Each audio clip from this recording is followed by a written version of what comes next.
बीते 2.5 दशकों से बिहार की सियासत की धुरी रहे नीतीश कुमार के बिहार की सियासत और मुख्यमंत्री की कुर्सी को अलविदा कहने के बाद बिहार की राजनीति इन दिनों एक बड़े बदलाव के दौर से गुजर रही है।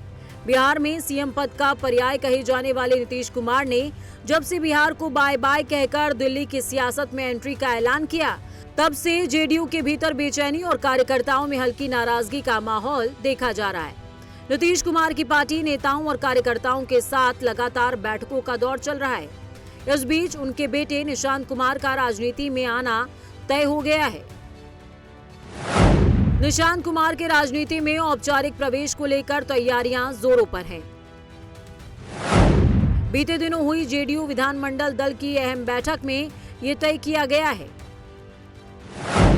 कि निशांत कुमार इसी रविवार यानी कि 8 मार्च को आधिकारिक तौर पर पार्टी की सदस्यता ग्रहण करेंगे। निश्चित तौर पर कल हमारा विधानमंडल दल का बैठक था, उसमें हमारे माननीय राष्ट्रीय कार्यकारी अध्यक्ष आदरणीय संजय झा जी ने घोषणा ही कर दिया कि निशांत कुमार जी की राजनीति में एंट्री हो रही है। हमारे एमएलए, हमारे एमएलसी, हमारे एमपी, हमारे राज्यसभा के सदस्य सभी लोग यही चाहते थे कि निशांत कुमार राजनीति में आए, तो निश्चित तौर पर राजनीति में आ रहे हैं। निशांत की सियासी एंट्री के इस फैसले को नीतीश कुमार के राज्यसभा जाने के बाद पार्टी में नई पीढ़ी को आगे लाने की कवायद कहा जा रहा है। तो वहीं निशांत कुमार ने भी पार्टी में औपचारिक रूप से शामिल होने से पहले ही अपनी सक्रियता को बढ़ाकर सियासी गलियारों का तापमान बढ़ा दिया है।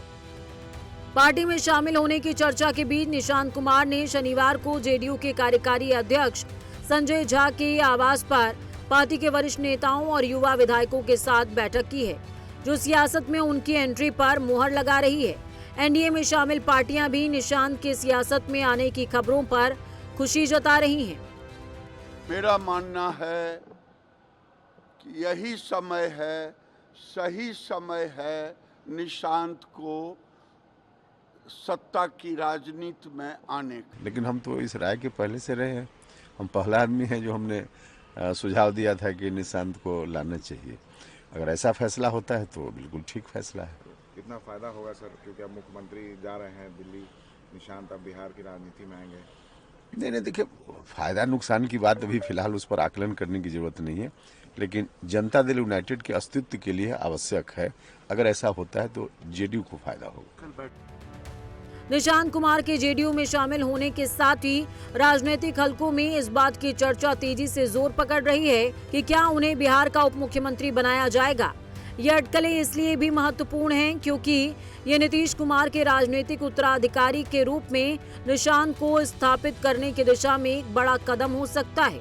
तो वहीं दूसरी ओर नीतीश कुमार के राज्यसभा जाने से बिहार के सियासी इतिहास में पहली बार बीजेपी को सीएम पद मिलने की सुगबुगाहट तेज हो गई है। ऐसे में अगर ये कयास सच होते हैं तो ये बिहार की राजनीति में एक नए अध्याय की शुरुआत होगी। Bureau report, prime news.